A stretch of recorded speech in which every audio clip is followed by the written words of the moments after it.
Hannah, here. Thank you.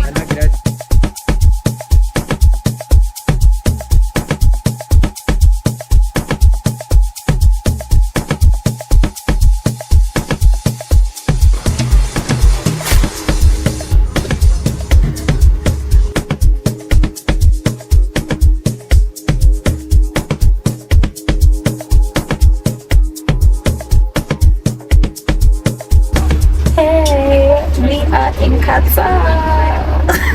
Guys, this is so exciting. So if you watch my last video, we were chilling in the airport and now we are doing a city tour.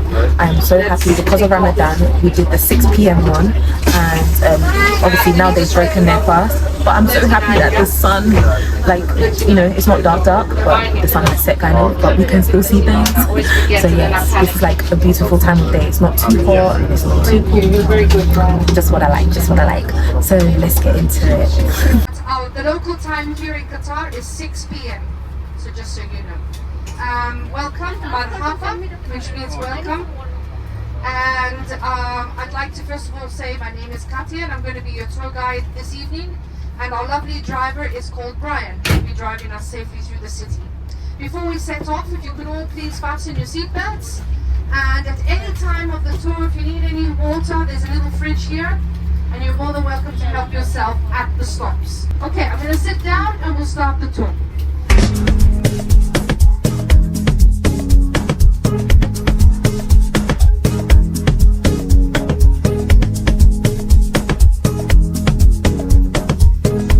His museum to actually sit in a central point, be the prime location and not hidden by any other buildings.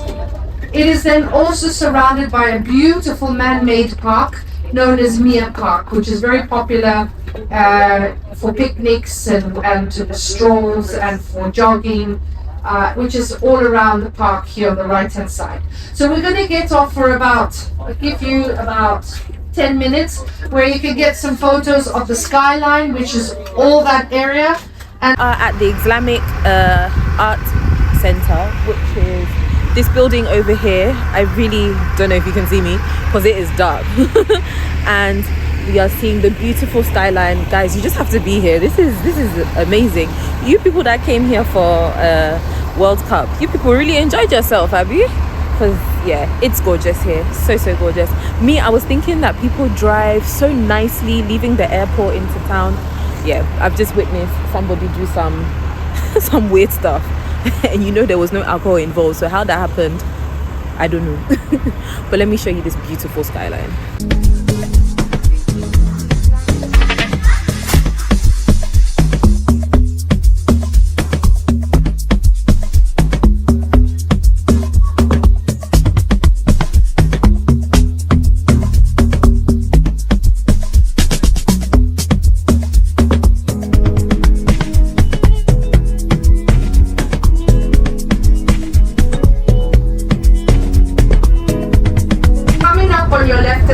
You will see one of Qatar's biggest monuments.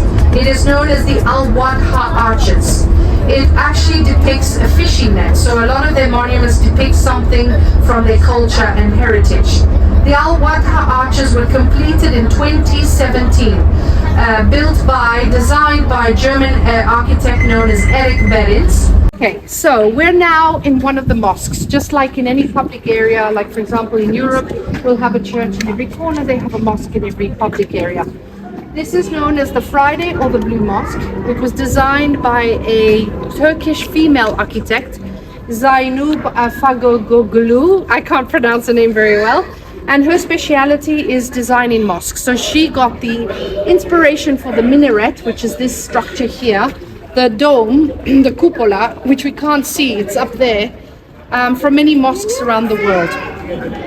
Now her signature design is that her minaret is not attached to the mosque. Normally the minaret is attached to the mosque, hers isn't.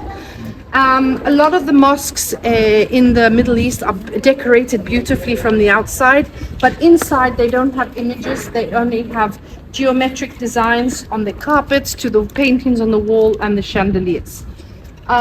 She got also the inspiration for the lilac purplish tiles from the Dolmo Palace in Turkey. Now, on the right-hand side, you will actually see two pigeon towers. These are known as pigeon towers. In the past, remember, it's a replica of a village. They used to house pigeons and birds, but it was also a way to actually collect bird droppings, and they used the bird droppings as fertilizer. Obviously, today they don't have pigeon towers, but like I said, this is an example. But pigeons do actually live in there. They're not silly. They know that's a good place to stay. So we're going to head off to the next stop. And on your right-hand side is their theater. They've hosted many ballets. I actually just for Christmas I went to see the Nutcracker. They hosted the Nutcracker here. And behind me, if you see that beautiful structure, that is a mall. It's called the Lafayette Gallery. So it's Lafayette all branded Gallery. Clothing, perfume, stuff that you literally can only look, don't touch, sort of thing. Or the husband starts sweating when you walk in and you pull out the credit card. So yeah, that's very expensive. And then in that sort of glass conservatory, it's like a food court. So international food from all over the world. You can find whatever you can't find in this normal shops you can find there. Now there's a street that we're going to walk down. It's called Street 21. Don't ask me why they call it that, but there is something very interesting about the street. In hot summer months, they actually have outdoor air conditioning vents. Wow. So you can go to one of the cafe bars, which is very quiet now, and they sit out there in 50 degrees, and it feels like you've just walked into an air-conditioned room, but it's outdoors. So a true luxury for us, but obviously here they can afford it. It's all the solar paneling that they're using. Guys, I don't actually know what to say right now because Qatar is really beautiful, and hearing our wonderful tour guide talking about the development of the country, it's really nice, but it's also very heartbreaking because I just keep asking, like, Africa when? Africa when? Like, our presidents are seeing what Qatar are doing and still giving us nonsense. It's not time to get political. But this place, wow.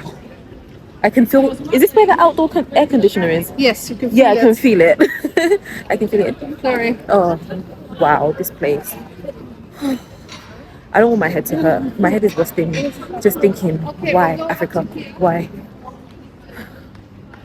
Let's enjoy Qatar for now.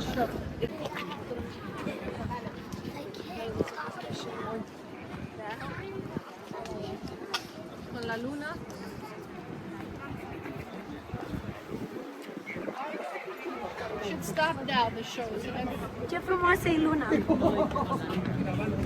So guys, there's normally a light show that happens here, but unfortunately, well, maybe because of Ramadan they're not doing it, so you don't get to see it, but the place still looks absolutely beautiful, so I mean, we can't really complain, can we? See you at the next stop. In 2012, this was the last project. It's built with, can anyone tell me what sort of marble this might be? It's Travertino marble from Italy, obviously. So this is the Italian element. Then you've got the Arabic element, which you can see in the doors. And if you look at the ceiling, this is how they used to build their ceilings. They called them bajil. They were made with poles and mangrove poles and date leaves. Before 1950, Qatar didn't even have electricity, so they couldn't afford cement. But after that, after the introduction and exportation of oil, they then started importing a lot of things. So they've done away with bajil. Then we've got the Greek amphitheater, and it can host up to 5,000 people. So let's go in there.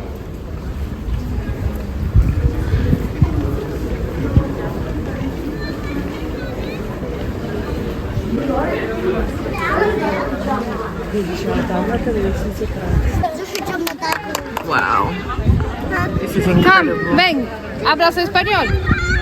Incho. Aquí.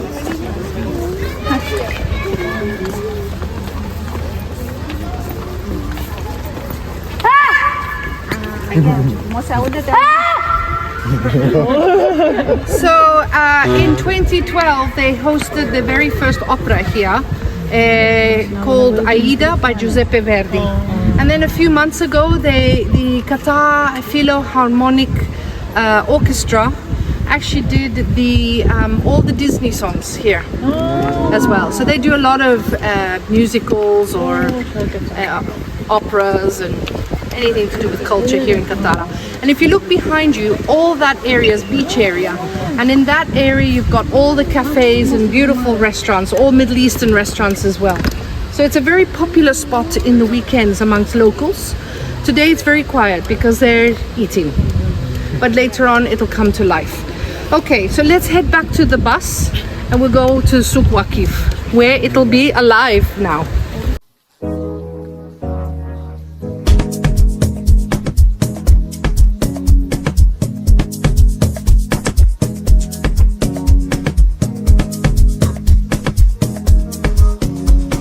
Didn't think I was gonna see camels today.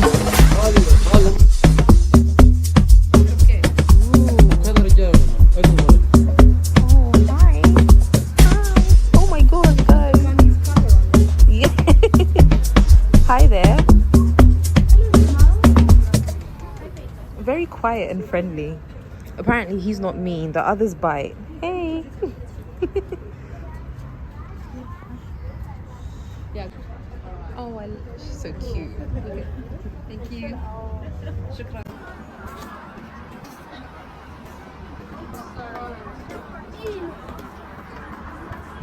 Guys, we are at Souq Waqif. So this means standing market.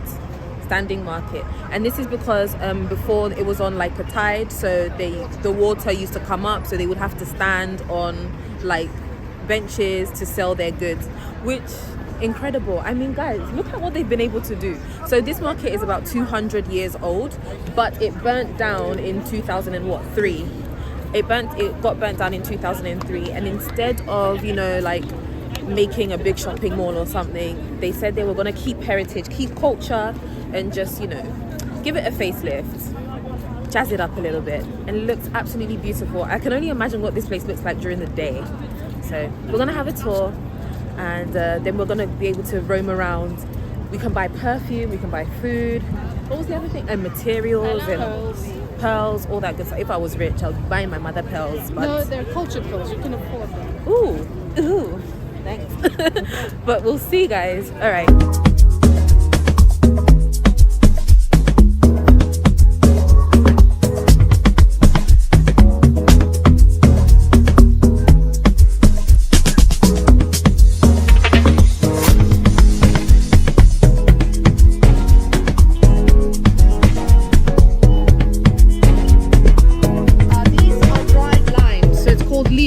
And they actually use them in a traditional dish called mashbush, which is a rice dish with marinated chicken or fish or lamb, and then they put this in their rice and it actually disintegrates and then adds that sort of flavor. They tell me that they remove it, but I've tried and I kept it, so it adds that lemony flavor to the rice. So these markets very popular. You get all the spices come mainly from India and then Persia, like, you know, the saffron, and the prices are good. They make a tea, so you drain it and then you add honey, and it's actually very good to lower your cholesterol.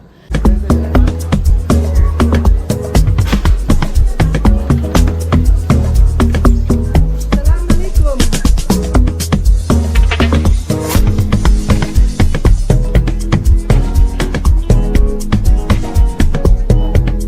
I brought you into this room because for two reasons. First of all, this is the Al Dama Club. It's a little bit similar to Checkers. Women and males are welcome in here. Normally the members of the club are here, but they're not here tonight because they're having their iftar. And they actually will have competitions amongst each other, even with foreigners, and they even teach you the game. So if you want to learn the game, they're more than happy to teach you. But at the same time, if you look on your left-hand side, you'll see like these colored sofas. This is made out of, in the old days, it was a material called sadu, which was made out of goat, camel, and sheep fur. And they used to make their tents out of it. Obviously today they make these lovely colored cushions. It's not sadu, it's more of a synthetic sort of material, but the concept's the same. And this is known as a majlis. What is a majlis? A majlis is a place where they receive guests and visitors. And it's a room that is separate from the rest of the house. So you have the male and the female majlis. And for example, in the male majlis, the ritual, for example, in all of the majlis, is to offer you with Arabic coffee and dates. So they will brew the coffee, add cardamom, saffron, and cloves, transfer it into a pot that I'll show you later. It's called a dalla. And the young boy in the male majlis will serve normally the coffee to the guests. And dates. Dates, why? Can anyone tell me why? First of all, because there's no sugar in the coffee, and the dates compensates, it balances out the bitterness that the coffee leaves in your mouth.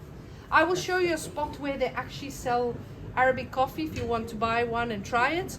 It is a very spicy coffee. It's not like an Italian espresso or Spanish cortado. No.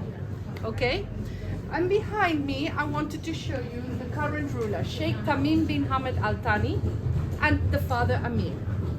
So they're both, he's the ruler and he's the father. Okay, so let's move on to the next spot. 1970. This was the original Souq before the fire. Wow. The main street is the one that we're going to walk down later.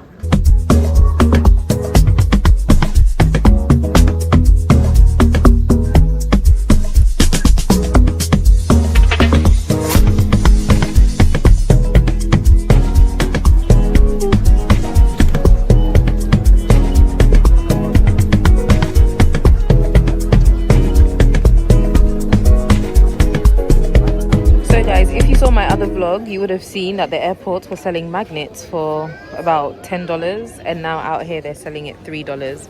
I'm gonna try and bargain $2 though. But yeah, here we are, guys. Here we are in the, I can't say in Arabic, but I just remember the standing market. So yeah. So guys, I'm getting a special what is it? Would you say Qatarian? Qatari. Like, how would you say? A Qatari shawarma. Qatari. Qatari shawarma. Qatari. I'm getting a proper Qatari shawarma, not that Ghana one that we have been eating, but the proper one. Yeah. So yes. So guys, we have a strawberry Fanta here. I want to try this, see how it goes with my shawarma. So yeah.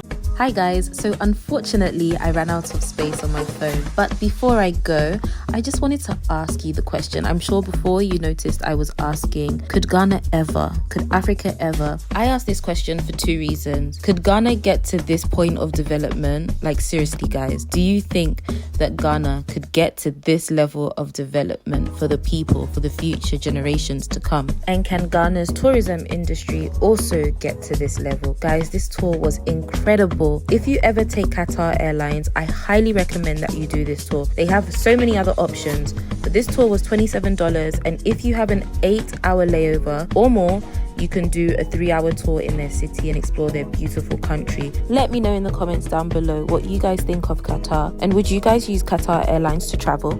So I've literally used up all my memory on my phone. I've created a lot of content being here. I hope that I actually get to post it and share it with you guys. The last time I saw you, I got the shawarma wrap. Oh my gosh, guys, that shawarma was wow. That was real shawarma. It's not like they didn't use too much meat or too much chips, but the seasoning, it was good. It was really good. And that strawberry Fanta, they need to hook us up with that in Ghana, to be honest. But yeah, well, now they've added sugar tax on drinks, so I don't know about that, but yes. Right guys, so I'm walking to my gate. It's like 11 something p.m. I can't believe I've been here since 5 a.m. My flight is at 1:35. So yeah, in literally 2 hours. So I will see you.